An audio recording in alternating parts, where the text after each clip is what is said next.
but we've lost probably $3 million in the stock market from my stupid Wow.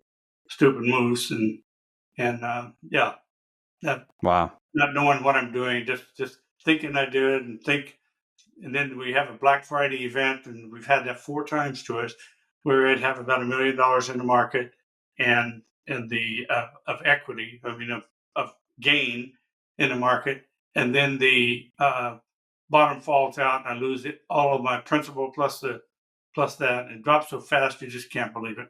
When it comes down, it's devastating.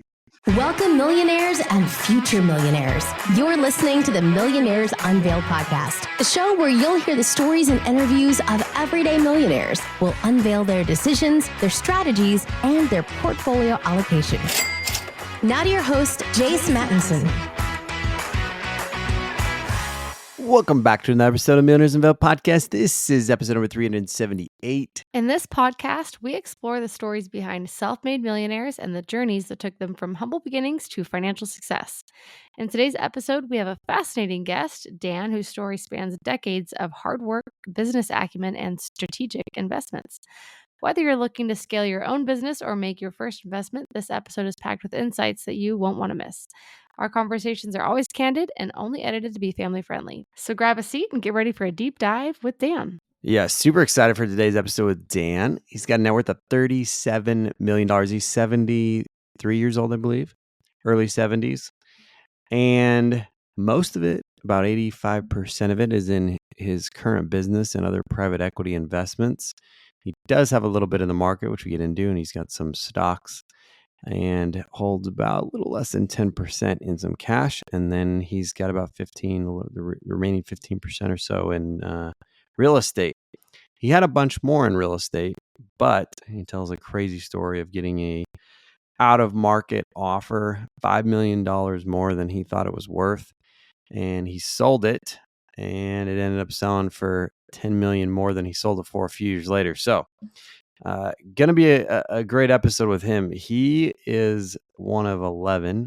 He had a sibling that passed, but the remaining siblings have all become millionaires, including himself, are multimillionaires. And yeah, it's pretty remarkable. It tells a story about how his dad never made more than minimum wage his whole life, but yet his posterity, every single one of them, has gone on to have great financial successes. Dan, for the most part, has been in the scaffold industry, as he talks about in the show, but has had a few different kind of career paths that spanned, some early adjustments and changes, if you will, in his 20s and 30s. But a majority of his career has been in the scaffold industry, and it's quite the story of how he got into that in the first place. So, going to be a great episode with him. As always, looking for new great millionaire interviewees. If you're interested, send us an email, millionairesunveiled@gmail.com. Also, we're looking for that 400th millionaire. Did have a request recently that I'm going to probably follow up on to have Mr. Wonderful, Kevin O'Leary, on the show. We'll see if we can make that connection and make that happen. But nonetheless, until I get that booked and recorded, always looking for a new one. And with that, let's get right into the episode with Dan. Dan, do you want to just give us a lot of your background and what you're up to now? Sure. I was raised in a small sawmill town in southern Oregon. We had 11 children in our family. My dad never earned over minimum wage, but he always had side hustles such as digging water wells and delivering firewood in the neighborhood, owned a logging truck, etc. His motto was, "A job worth doing is worth doing well." And he taught his kids all how to work hard and do it. The good news is, out of the 11 children, one died early, but of the others, 9 became millionaires or multimillionaires. So whatever he did, he got through to us. So that's a good background on my dad and the kind of guy he was. I was the second in my family to go to college. I had no idea about going to college, but a teacher sat me down one day and said, "Hey, why didn't you take the SATs?" And we were poor, and I couldn't tell her, or I didn't tell her that neither me nor my family could afford $125. But when I told her I'd be going to work in the sawmill. She said, no, that won't work. You need to go to college. And so she helped me figure out a student loan and a college to go to, and that's it. 2 years later, I was walking through the mall at Oregon State, and a Navy recruiter stopped me in the mall and asked if I'd ever thought about being a Navy pilot. And I thought, are you kidding me? I've never even been in an airplane. I couldn't afford to go visit my family for the holidays. How am I going to be a pilot? And when he heard I was an engineering student, he got all excited and asked me to take an aptitude test for aviators just because he was bored, quote unquote. I said, sure. And it turns out that that came out okay. And he said, how about if we send you up to Seattle to take a physical? And I said, how am I going to get up there? And he said, well, we'll fly you up. Fly me? That's be my first to fly. So to make a long story short, I went to Seattle, signed in, and went to flight training. I learned how to fly helicopter gunships, and they shipped me immediately to Vietnam after training in the gunships. And I racked up 624 combat missions, flying with the Army and with the Navy when I was over there in the Mekong Delta. I went back to Vietnam for a second tour, and then was partially into that tour about 9 months into it when the Navy pulled me out and sent me to Naval Postgraduate School in Monterey for a bachelor's and a master's degree. And I got married in between the two tours. I'd gotten married. So after 10 years in the Navy, the war was over. My hearing was shot from all the gunship activity in Vietnam. And so the Navy asked me if I wanted to stay in the Navy or get out. And I took the latter and opted to leave the Navy. I wanted to be an entrepreneur. So I started my first company manufacturing a housewares product, which we sold in department stores on the back of cereal boxes and via mail order to thousands of customers. Somewhere along the line, I decided to get a day job and with a large engineering firm. On the third day they had hired me as an engineering specialist.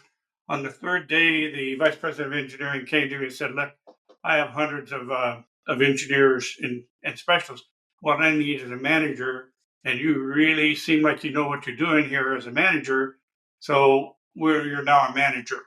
So I went through 3 different management positions there, and then the boss came to me one day and said he was dying and he had to retire medically, and so he said you should own your own company.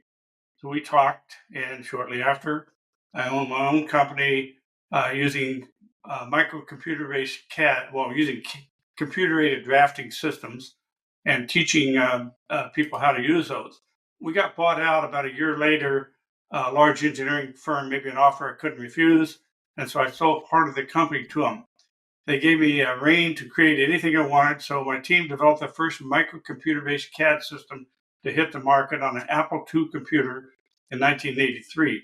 How old were you at that time? At that time, I was 32 years old. Okay, so you bought or basically got into business and had an exit in your early 30s after you'd gone to war, done all these at college, etc., and then have an exited in your early 30s from selling a business. Is that correct? That's correct. Wow. And then that company, we were all excited about it. It didn't totally work out in that the CEO decided he was going to take over all the companies. He fired 7 or 8 presidents of the companies that he owned and tried to do it on the cheap. And so the product kind of failed in there. The good news was that my CFO left and became the CEO, the CFO, and then the CEO and chairman of the board for Autodesk, which turned into be a massively successful company. And they were doing exactly what we were doing, but they didn't have the yoke of a private equity guy hanging on top of them. So they did very well. After I left there, I was hired by the world's 3rd largest company, which at the time, they were like a $70 billion company. a Japanese trading company. They hired me as a director in their graphics for graphic products, and we were very successful with that. They had a warehouse completely full of with thousands of graphic terminals. Uh, we wound up selling every one of them, and then they told me we were designing a new system, a new graphic terminal, and they said just be patient.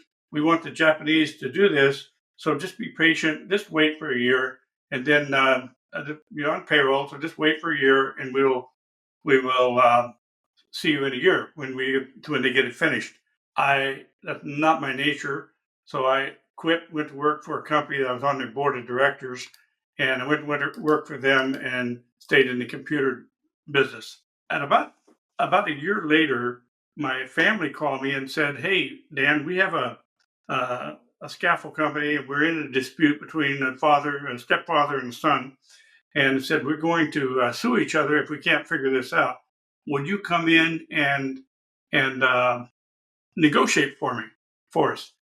And I said, "Sure." So I did, and found out that both of them didn't want the business. They wanted to move on with their lives. And so they made me an offer I couldn't refuse again. And I bought the company, and that was 36 years ago. And I'm still involved with that company or successors to that company. So that's the basic story, Jason. And I decided to diversify, and this we've gone through lots of turmoil in that company, like every company does when the recession hit, and I'm now diversified into a variety of other firms. Yeah. So is this correct? You're in your late 30s, and that's when you really got involved in the scaffold business. Is that correct? It is. I got involved Okay. with them in 1988.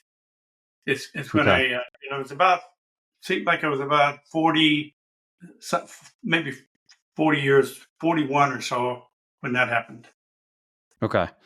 So I want to get into the story of all this, and it's been quite an amazing journey that you've been on, and we're going to touch on some of the investments and stuff. But before we get into that, what's your net worth today?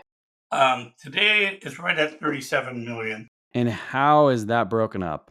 It's broken up in, roughly speaking, real estate is about 15%, private equity about 85%, and I'm adding the cash accepted into that. But cash is about 2.8 million. IRAs right around 950,000, and stocks maybe it's 543,000 for stocks. So your strategy for the most part Is 138,000. what's 138,000? The cash value on the insurance. Ah, okay. So your strategy really has been to continue to double down on private company investments more so than peel off and put money into the market, but you still put some money into the market. How come you have money in the market? How can I have it? How come you have a little bit in there when you've kind of really built a bulk of your strategy on these private company investments? Like, why have some of the? I'm just trying to get kind of the strategy and the mindset behind what you've done. Sure. The reason I have money in the market, well, first off, I'm including my wife's equity in this conversation, and she has a lot of money in the market. She has about 543,000 in the market for her, and then I've got another about 450,000 in for me. So, which I guess I missed that in the first round there, but yeah. So it's just, for me, it's just speculative money. Needed some place to put it, and so I bought some stocks for her. She buys a very different class of stocks. She likes real high value stocks like Google and Apple and Microsoft. She bought Microsoft at $43 a share, and it's worth a lot more than that now. And Nvidia, and she likes high class stocks. Me, I like cheap stocks. I buy a lot of them, and then wait for them to rise. And how long have you been kind of doing that from a strategic standpoint of just? It sounds like it's basically play money. Is that accurate? For me, it isn't. For her, it's serious. So She she took her money and she got it while she was, from investing in my company, and she gets great dividends. So she uses that money and buys stocks with that. Stocks and savings. She has a lot of savings too. Okay. And then you have 15% of your net worth in real estate. Is that commercial properties? Is that personal residence? Is that a combination of everything? Yes, it is commercial property is the bulk of that, and then personally we have about 6 million in in equity. Let's see here, we have 4 million in equity in our current in two homes, and remember this is California. It's not like some other places where you can have $100,000 home. Out here, homes are expensive, especially if you live on the hill like we do, or on the mountain with the best view in San Diego. And so it houses are a lot more expensive out here, Jace. I mean, I just built a casita, for example. That's a little like a little.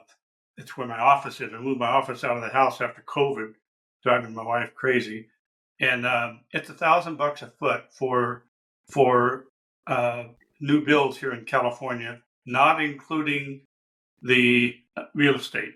Wow. So I put a little casita out here, 640 square foot, 640,000. Holy cow. Yeah. That's crazy. Welcome to California, buddy. And your finishes are average, or are they super high end, or is that just $1,000 a foot for your kind of average build? The casita is perfect. Okay. In every way. It's absolutely gorgeous casita, and the house is likewise. So it's a one story, which we wanted, because we were getting. I bought it 17 years ago to retire into, and then my wife wouldn't move down, so I've just kept on working, commuting back and forth between the two of them. So let's go into kind of the private investments, and I want to ask: when you bought the first scaffold company, it got in between kind of the dispute. Were you a millionaire at that point already? If you consider the no, if you consider the equity in the house and the cash I had, and the IRAs and that kind of stuff, I probably had maybe $600,000 at that point. Okay, so you were well on your way, but probably didn't get there until your mid 40s or early 40s. That was 82 when we bought the house. So, and that was we went in 6 years. 6 years later, I bought the scaffold company. So, what was the question? Just when you essentially hit that first million, like what age did you become a millionaire at? Probably a better way to phrase it. 40, Okay. 40 when I had the first million. And when you got to that point in your life, was your plan to continue working in an engineering capacity, or looking for a business to become an entrepreneur and own something? Or walk us through kind of where you were headed. I mean, that was a pretty critical moment, it sounds like, in your life, of going one direction or another direction, and you had the scaffold company come up that you're still doing. I was intending to stay in the computer business. I was senior vice president of sales and marketing for a computer company at the time. And I've been an executive since I got out of the Navy, basically, a manager or an executive since I got out of the Navy. So, I had a golden career going, and so that's where my full intentions were. My nephew came to me and said we had this dispute with his stepfather, and he wanted to. He asked me to handle the dispute for him, to arbitrate it. And he said, just come ride with me for a week. And he had 5 employees plus himself. And so in that week, I saw the kid make $23,000 in 1 week. And I said, I've been an executive for a long time. I never made, except for bonuses, I've never made 23,000 in 1 week. And he does it just on an ordinary week. I said, what's wrong with me? Why am I doing this? And I loved it. I loved what they were doing. And so they asked me to buy it, and we negotiated, and they made me an offer, and I did. But I used my savings up to buy it and to operate the company on for a few months until I wound up having to take a second mortgage on the house 3 times. because that's what you do when you're an entrepreneur. Is you do what you have to do to survive, especially if you're profitable but growing. The growth is what kills you on there, where you have to spend so much time and money growing and buying new equipment, etc. So that's how I got into that.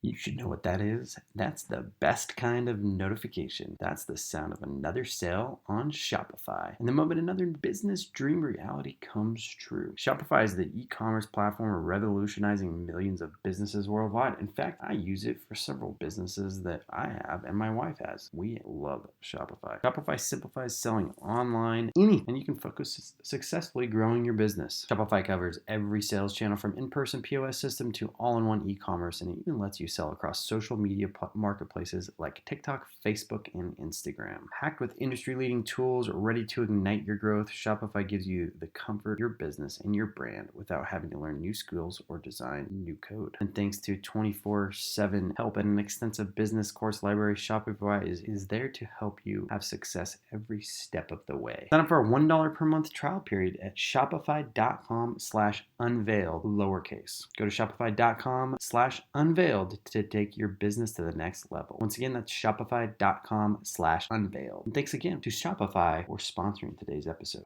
And so you use savings and you use some debt that you relevered on your house. Did you go get any financing externally from a bank to do that deal? No, I didn't. My brother-in-law and nephew, I paid them payments for about a year, and where they got a percentage of the earnings over the course of the year. Remember, I'm an aggressive guy, and so within a month, I had 12 employees instead of 6. And at the end of the year, I had about 20 employees at the end of the year. So when you add more people in this business, you you got to have a lot more equipment. So I used trade financing. I didn't borrow any from the bank except on the second on my home, and then finally, it was probably 8 or 10 years into the plan when I got my first bank line of credit. And you continued to grow this through that period of time with profits reinvested, or how much were you peeling off to live on? Well, I was living off of course, I was living off of it. And by the way, we have a nice life situation, and so I was probably pulling out maybe $100,000 a year out during that time. And was that a pay cut or a pay increase from what Pay you were cut, doing? It was pay a pay cut. cut. So you took Yeah, a pay cut to run this business and grow it for 10 years. And yeah, is that the mark when you started kind of making more money? Even though you're making 23,000 plus a week, you're reinvesting so much more for growth versus taking it home. yes. It's about. I remember in about 1970, 73 or 74. I had. We were making up between 100 and 200,000 a month in profit at that point. So it was a good business. At what point did you start to say, hey, this business is doing really well. However, I want to peel some off and start investing in other private companies? I I I bought real estate. I bought the commercial real estate property. It was a 7.5 acre facility, and I bought that for the scaffold company in 2006. And so, uh, fortunately, the SBA asked me if I was going to take that in my private name or my LLC, or was I going to take it to the company? And I said, oh, I guess through the company. He said, let me give you a little piece of advice. You'll thank me later for it. Do it personally and through your LLC. So I did, our family LLC. And and I certainly thank him for it, because that appreciated from 5 million to, we sold it for 19.5 uh, uh, a few years ago. So, and that all stayed in my pocket. It didn't go with the company. So that was a very fortunate conversation that we had. And it was just a flippant conversation. So you owned that building for almost 20 years though, and it went from 5 to 19? I from '06 until we sold it in 2019. Yeah. Okay, so So 15 not years or quite so. 20, but it was quite a while. And it was doing a nice cash flow on it. It had about $80,000 a month cash flow on the property. So uh, uh, not of not of debt. I paid the debt and then had 80,000 left over. So it was a good income earner for us throughout all those years. Do you wish you still had it, or are you happy you sold it? Well, I thought I was real smart because when I had it appraised and they appraised it for 14 million, and we had gone through discovered some environmental problem, cleaned that up, and then someone came in the day after it was received its what's called a no further action letter from the fire department, and he said, I've had my eye on this property for many years, and he says I want to buy it from you, and I said, well, it's not for sale, it's great cash flow, and I'm just going to keep it till I die. And he said, yeah, but if you were going to sell it, what would you sell it for? So I just arbitrarily added the $5 million onto it and said 19.5. He said, I'll be here tomorrow morning with the offer for you. And that's the way it went. But I thought it was real smart for me. However, what really happened was now 3 years later, that property sold for, I think was listed at 29 million. So I wasn't so smart Wow. after. Yeah, sometimes hindsight's 2020, but at the same time, you added 5 million, and you're probably thinking, man, there's no way this guy's gonna take this deal anyway. So if he does, I got an extra 5 from the appraisal. That's So right. when did you start making additional private company investments outside of the real estate and whatnot? Uh, in 2011, you remember we went through a hell of a recession in '09 and 10. We'd had somebody come in to offered us 54 million for the company, and we spent months getting it negotiated. But I had private equity investors by that point who had bought 50% of the business. And these were guys, they call themselves the SOBs, the sons of billionaires. And if I told you their names, you would instantly recognize the sources of their funds because their companies were really well known companies. Their father's companies were. And so the SOBs said, uh, I know that seems like a lot of money to you, Dan, but for us, it doesn't really blow any wind up our skirt. We're going to let this thing go. By the way, they bought their half for $4 million that they bought. I was so naive at the time; I didn't know how to sell a business, and they said, "Oh, okay, that sounds okay." And I didn't get that 4 million. It went into it was an investment in the company, and they also arranged lines of credit and did a lot of other good stuff for us so we could really grow. But um, we went through a recession, and uh, when we're coming out of the recession, one of my salesmen in Seattle, we were in 7 locations around the country, and one of my salesmen in Seattle proudly announced if you just signed a contract for I think it was $1.2 million, and then so I went to the board and said, hey, this is up our limit. We always said we had to have 1.8 times cash, but any bid of 1.8 times that amount before we could take on a bid for large bids. And it was anything over $1 million I had to take to the board, which I did. And they said, okay, go ahead, take it, sign it up. So I did. And 3 weeks later, he called me and said, hey, I just signed an extra. And I said, okay, that's not uncommon at all to sign extras.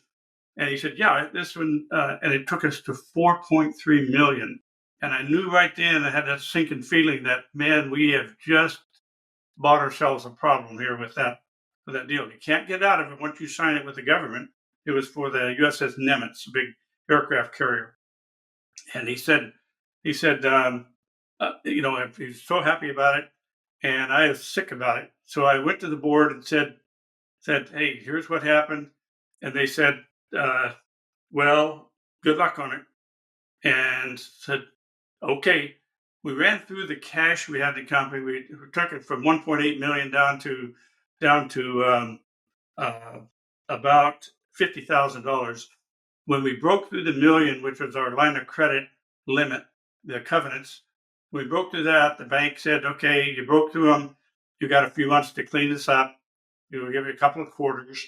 And it wasn't cleaned up in those 2 quarters. And they said, when you finish this project, we are going to pull the plug on you.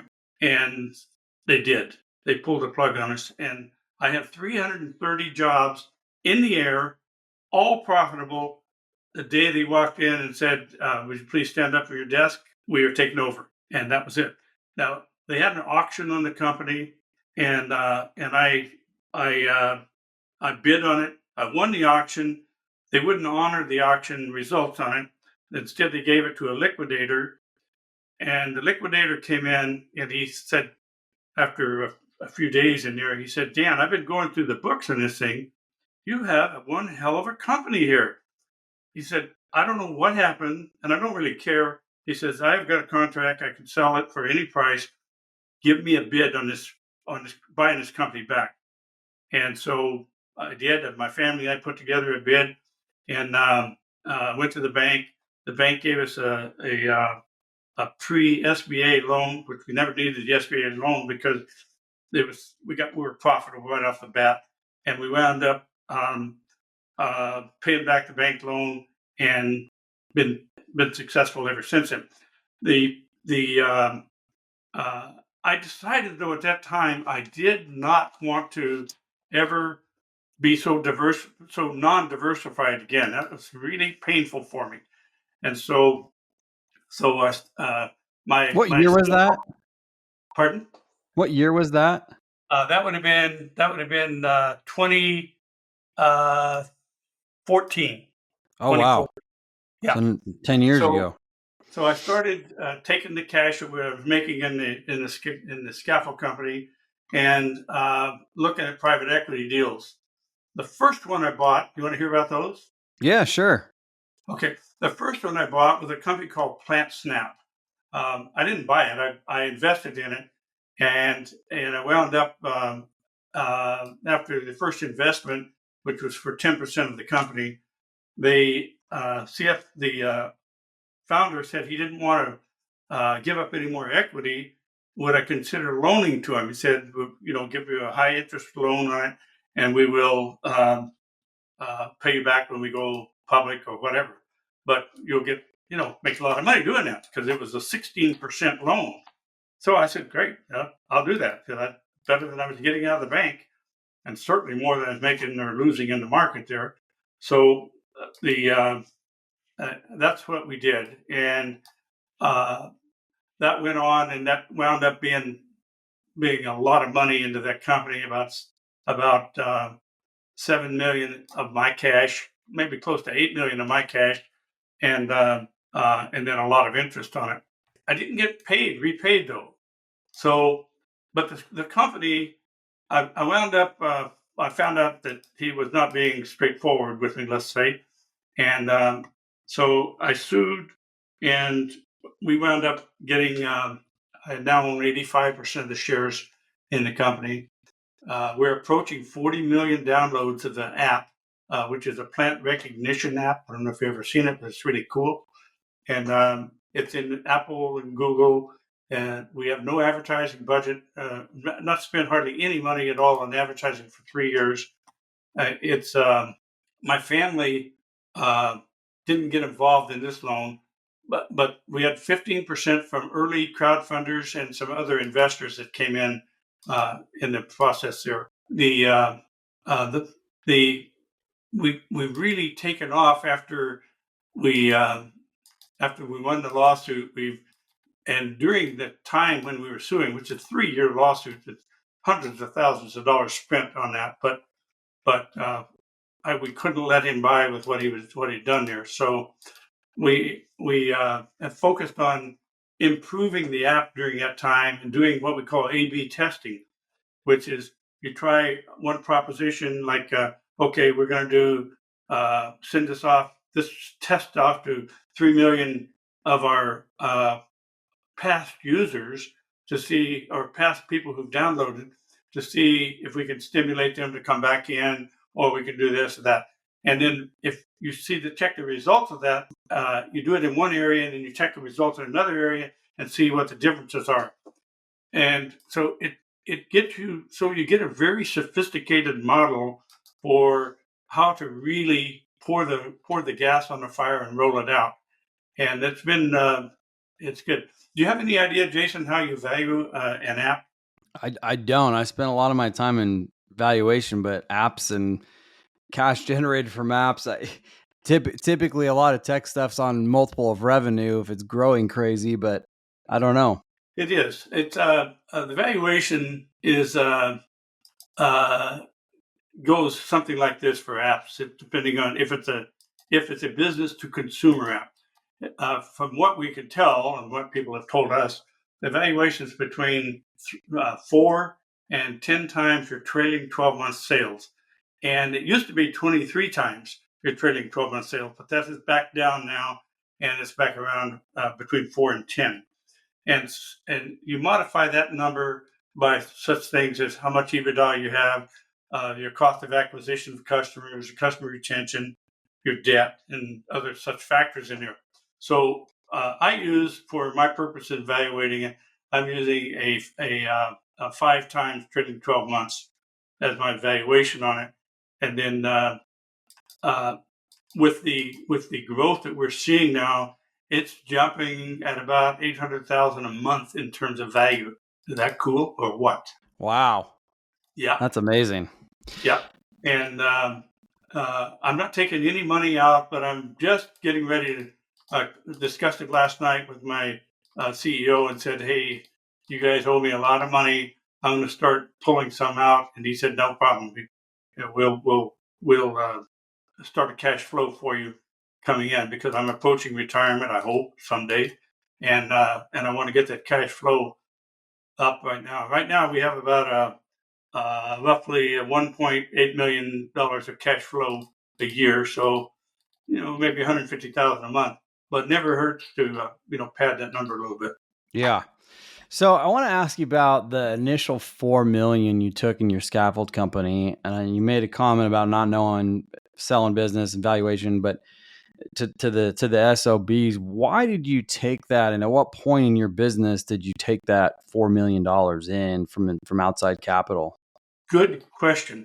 The reason I took the money is because while we were it was very successful at that point, it was getting between $150,000 and $200,000 a year of profit. Not a year, a month of profit, of gross profit. And so I buy more and more and more equipment. And when you buy more equipment, you can afford more manpower. You need more manpower. Your reputation is growing, so you're getting more and more jobs in. And it's like a vicious cycle that the more you make, the bigger you get. We're growing at 25% a year. And man, as you get bigger, that's a lot of money there. So I was always broke, from my perspective anyway. We were always broke. And so I was complaining at a 4th of July party. I made a comment to one of our guests, and he asked how business is going. I told him, it's great. It's so great that I'm going broke. And I said, I'm always broke. He said, you need to meet the guy that we met. And he gave me the name of a private equity company. And I said, what do they do for you? He said, we had a $4 million business, and they said they wanted to invest. He bought half of the business, and he said they said, okay, now we're going to get you a line of credit. What would you have to do if you wanted to be a $100 million business? And he said, oh my God, we'd have to have a whole new factory. He said, you got it. What else do you need? Well, we'd have to have a whole fleet of trucks to distribute our product around to stores all over the country. And they said, okay, you got it. And he said, we need a first-class sales team, build out a sales organization. You got it. And he says, the net result is that we're approaching 100 million in sales now, 4 years later. And I said, wow. And he said, I want you to meet these guys because you're exactly the kind of guy they're looking for, for whatever sets of characteristics I had. And so I met them, and they said to me, look, we'll take your company from at that time we were about maybe 15 million a year in business, and they said we'll take you to many times that. And then you'll be able to sell your 50% for much, much more than you would be able to sell it for today. And so I believe them. And that's the way it was looking. That's why we got it up in 3 years. We got it up to where somebody offered us 54 million, but that wasn't enough for them. Then the recession hit, and you couldn't give jobs away for a while. It was tough. And when you had to buy it back effectively from the bank, were they still part of that ownership group, or at that point they were out? The bank was the bank was out. No, the private equity, the cash offer. investors. Yeah, cash offer for them. So And you bought your company back, even though you were still owning it, for effectively pennies on the dollar to pay the bank out and get them out. Am I that's putting all correct. those pieces together correct? That is correct. We had about Wow. $20,000 of equipment, and we bought them out for $4 million. God, what a crazy story. I mean, you hear some of this stuff, but I've never met somebody who's lived through it. But you went through, and I mean, I won't even touch. I know the emotions of going through what you probably went through during that period of time. But when did you take that initial $4 million? Well, How many years had you been in business effectively? we developed what's called an annuity strategy. That was our agreed on strategy. Annuity strategy means that you don't focus on growth, you focus on profitability. If you're going to have a little bit of growth just organically, that whether you try it or not. And we have, but you try to maximize the distribution to your investors. And so we have distributed now $125 million in that little business Wow. since we bought it in 2012. How's that for cool? My investors Wow. love it. However, it creates problems. And two of them exited early because of their husbands required them to. They didn't realize they're very private ladies. My two sisters are very private ladies. They wouldn't tell their husbands anything about it. And we were distributing big dividends to them. And all they saw was the tax bill. And they were really unhappy about it. So they had them exit. And we bought them out. They both left as millionaires. And we, but nobody else will sell. Haven't been able to get any other person to sell their equity back to me, including my secretary that I loaned the money to so she could buy in. She still won't. Oh, that's awesome. That's awesome. PrizePicks is America's #1 daily fantasy sports app with over 5 million active members. PrizePicks is the easiest and most exciting way to play daily fantasy sports. Unlike other apps on PrizePicks, it's just you against the numbers. All you do is pick more or less on 2 to 6 player stat projections and watch the winnings roll in. Want to play PrizePicks alongside Drusky, Joe Budden, and MMA champ Sugar Sean O'Malley? You can now find community plays under the promos tab of the app to view entries from some of the biggest names in PrizePicks community each week. Tyreek Hill for more than 90 receiving yards and Dak Prescott for more than 263 passing yards on Monday night, Sunday night football. You got it. Josh Allen for less than 240 yards and CeeDee Lamb for more than 96 receiving yards. We'll see. Download the PrizePicks app today and use code Millionaire and get $50 instantly when you play $5. That's code Millionaire on PrizePicks. Get $50 instantly when you play for $5. You don't even need to win to receive the $50 bonus. It's guaranteed. PrizePicks, run your game. And thanks to PrizePicks for sponsoring today's episode. So at this stage, you mentioned you think you might retire soon. Is there a plan in terms of retirement, exiting the business completely, or is it, hey, I'm just going to ride this out forever and I'm going to live till I'm 100? Well, not by design. My design was to sell the business and to do what we call racking and stacking. And that's what I'm doing now. It's just racking and stacking. When the dividends come in, I just save them up and put them into either into other investments or just save it. And so, getting ready for my ultimate exit, it just seemed like the right thing to do. However, I get I have other companies. This is the first company that I diversified in was the PlantSnap, and then I moved on. I bought another company that's a really really good company Well, it has a great concept. Let's put it that way, and it's called Neocrum. And 2016, my family and I bought in on that. We bought about 50% of the business in 2016, and then they never gained traction because they kept moving the strategy around and playing with the strategy, and their strategy simply didn't work. What they do is they take recycled plastic and recycled tires and mix them together with some special trade secret additives to create products as flexible as a rubber band or as hard as a tabletop.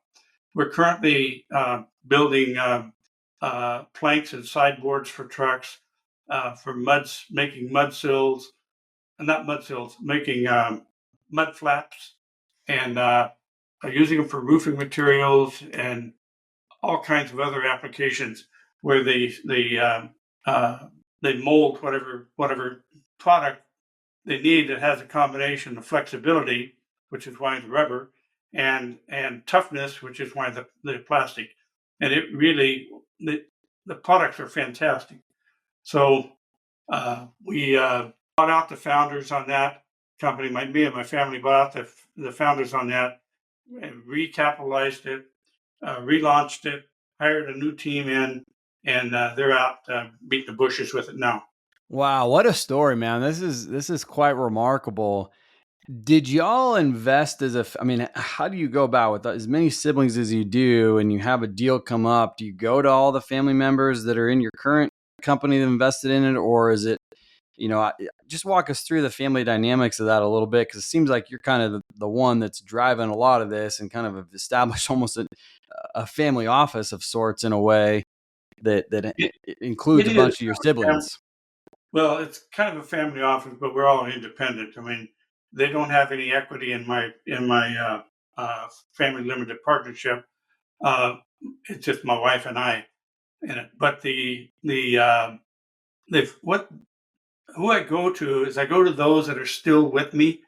The sisters who got out, I didn't allow them to invest in the other companies, the new companies. I only went back to the family members who are still with me, and most of them are.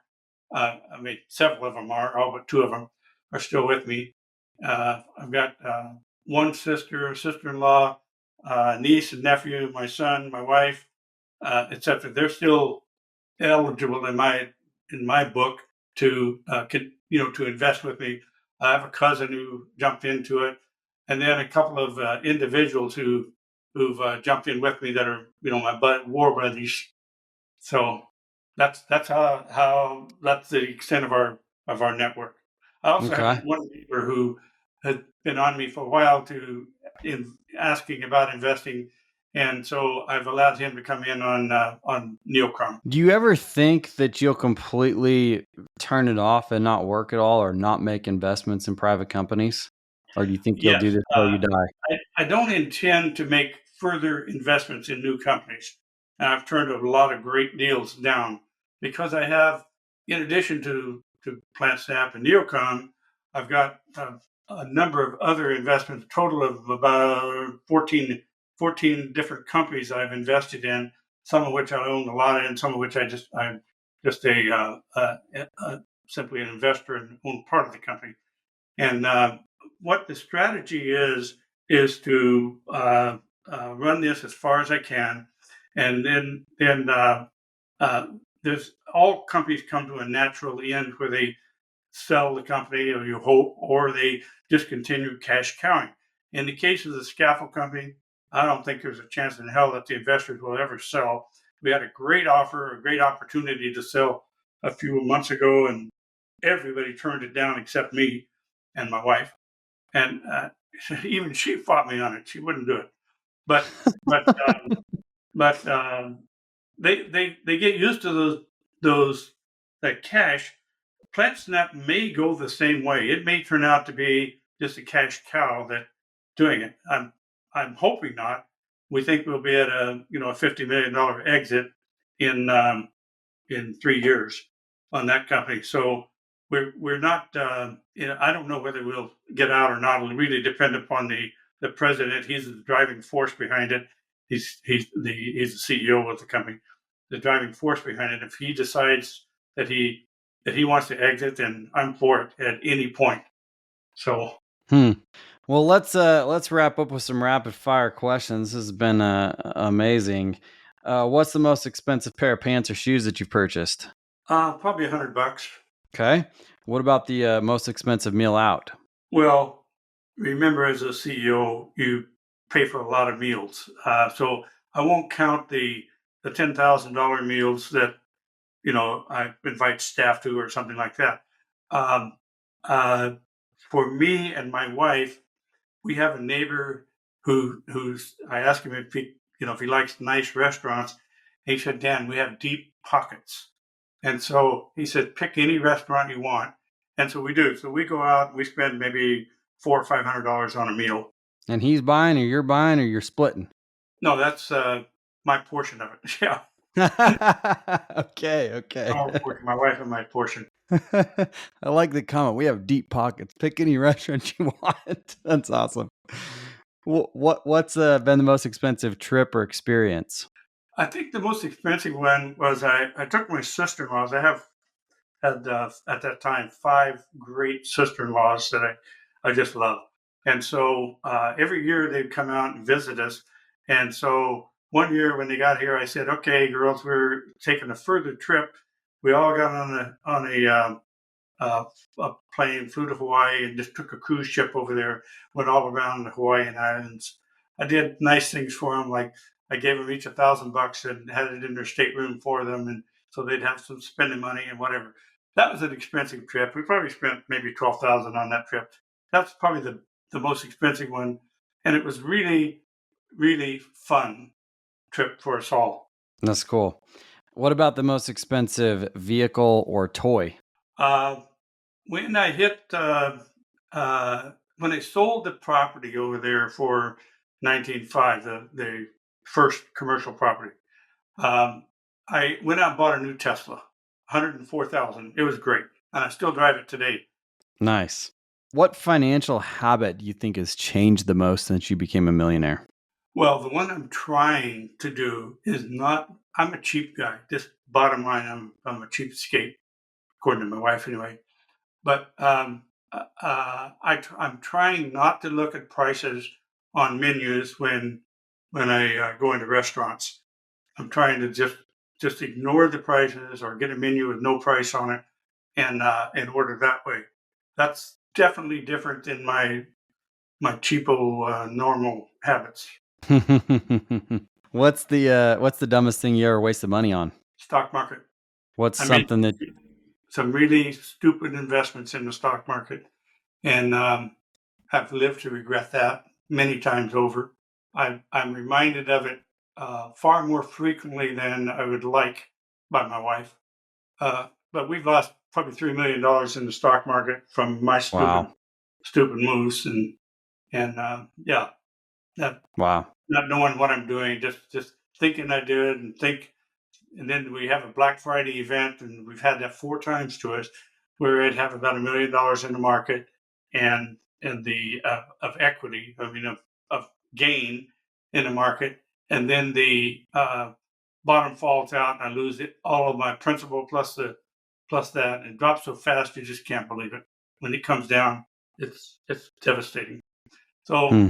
bottom line, my advice would be don't speculate in the stock market. You What's need to lose something that you or if you like my wife, I mean, hers goes up and down too, but mostly it's been up.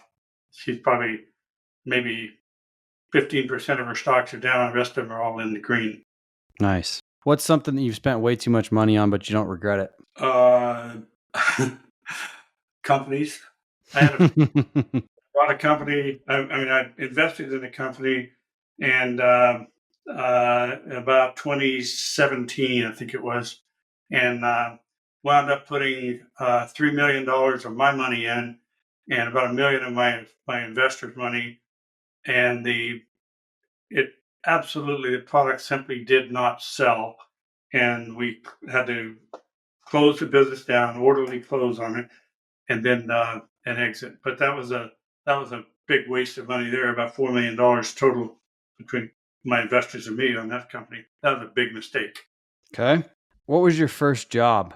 The first job that I guess that I could call a job would be working with my father. He used to dig wells, and the way they do that back in the day, and this was in the 50s, they take a big tile. It's I don't maybe they still do this in Oregon or something, but that's either 2 feet, 3 feet, or 5 feet around, and they roll it out. They find a spot where they want to dig a well, and they roll it over there, and you start digging around, and it sinks down you undermine it, it goes down a couple of inches, dig out the middle of it, and you keep going down, down, down. Sometimes those would go down to 20 or 30 feet. That's a long ways, especially in a 2 foot wide, a 2 foot round well. And the way they get the mud and dirt out of it is the water would come out with a hose that went down and sucked the water out of it. But the dirt, we put it into a bucket, they crank it up, and then empty it. And so that dirty, wet, cold water would be dripping on you the whole time. We can only stay down there for maybe 30 or 40 minutes, and then we'd switch out. My best buddy and I would go down, would swap places on it. It was great though, because we always had money then. And my dad would pay us, I think, $5 a day or something like that to do that. And that was the first job that I can recall that was, where I was trying to make money. That's awesome. What's the craziest thing that you've ever done to earn money? Or is that it? I think that's it. Looking back on it, all I can say is that was so foolish, because we could have died from the fumes from that pump down that deep in the well. And nobody would have been able to get down there if you're 2 feet, 2 foot wide. They'd have to put a hook on me to pull me out. And in retrospect, I can't believe my dad let us do that, but we didn't know about carbon monoxide in those days, I guess. It turned out all right for it seems like. It worked out. We learned how to work hard. That's the good news of it. Yeah. What's the most fun that you've ever had with money? I'd say my wife and I went on a trip to Europe, and went to a bunch of countries over there. That was great. It's just the two of us. We didn't take the children on that trip, and it was just great. That's awesome. On a scale of 1 to 10, how much do you love your career profession? Some days a 1, and some days a 10. So I would say on average probably 8 or 9. Okay. I love the success of it, and there's no doubt that I've been successful in doing this for a country boy from Oregon. I know a lot of guys that are a lot wealthier than I am, and I'm proud of them and happy for them. But for a country boy from Oregon, I've done okay. Yeah, I'd say so. What's a closely held belief that you once had that you recently changed your mind on? Good question. I guess that I used to think that you could back entrepreneurs who had a lot of grit and had a lot of zeal in their life. They could, they're enthusiastic, etc. I don't believe that anymore. Now, what I've learned is from a number of instances is backing people who don't have the full business experience is a big mistake, because eventually they're going to get you. They're going to make a foolish mistake that a more experienced person wouldn't, and you wind up having to put in a lot more money, or you wind up having to buy them out, or you wind up suing them because of integrity issues and things like that. So I'm a lot more skeptical now about the kind of people that I would back than I was in the past. What's a key lesson that you learned from childhood? I know you shared a couple, but is there any others that you would put out there? I guess I would say that hard work builds character. That's a common statement, but I mean it. Every one of us poor little kids, every one of us came out okay. Everybody did fine, and they really never been anybody go to jail or have any drug problems or any of those kinds of things. And so all I can attribute it to is we all contributed to the family coffers. If we earned, if we had a job and we were making $15, at least $7.50 of that went to mom and for the family coffer. So it didn't hurt us a bit, and it taught us the importance of a dollar. It did make us all really conservative.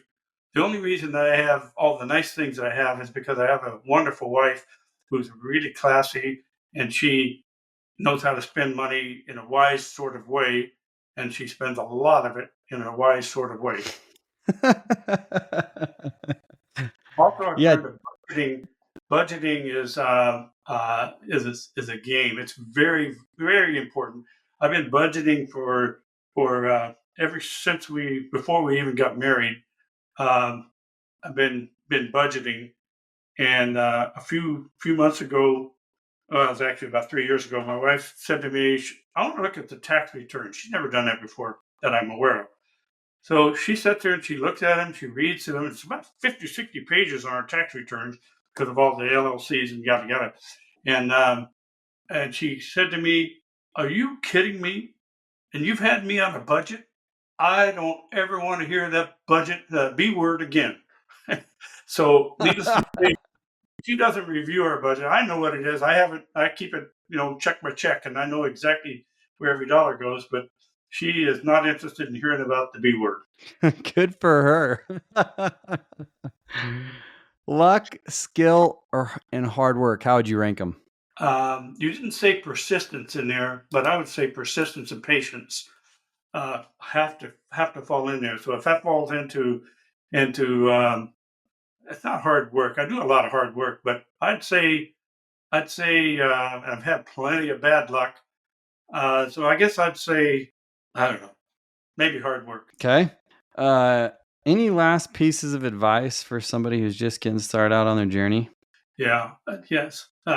Don't invest in a company unless you have, as a private equity company or a startup or something like that, unless you have 3 to 4 times the amount that you're going to invest to back yourself up with, because they're going to need more money if they're successful. If they're not successful, they're still going to ask you for more money and then fail and you'll lose it. So you've got to have enough money to play the game if you're going to be in private equity or the startup game. And you got to be able to deal with the heavy punches when people do things that you really wish they wouldn't do. You got to be able to recover from that and take the heavy punches. Awesome. That's Dan with a net worth of $37 million. Thanks for coming on the show today. Thank you very much.